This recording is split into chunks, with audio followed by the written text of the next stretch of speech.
So first thing you want to do is take out this end cap on the opposite side, then slip out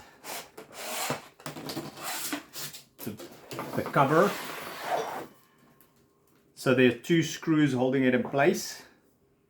Just take them out.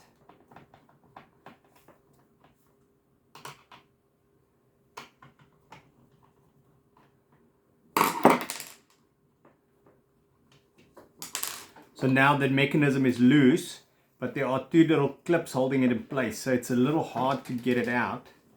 The easiest way is just to maybe tap it.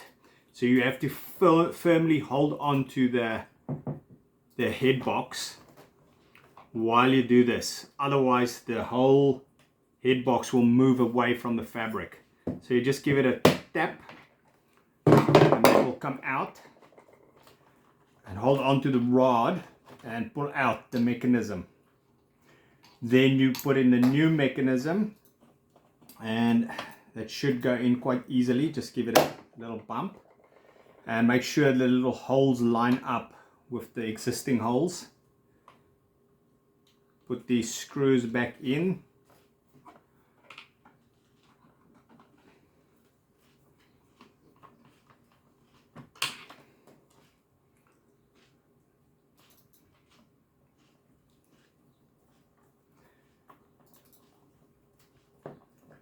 And what I would suggest doing before slipping the cover back is just to test the blind. Maybe hold it up and just operate it and make sure that it's working well.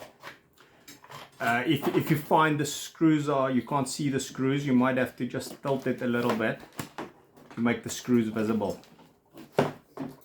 You slip the cover back and you put the cover plate back.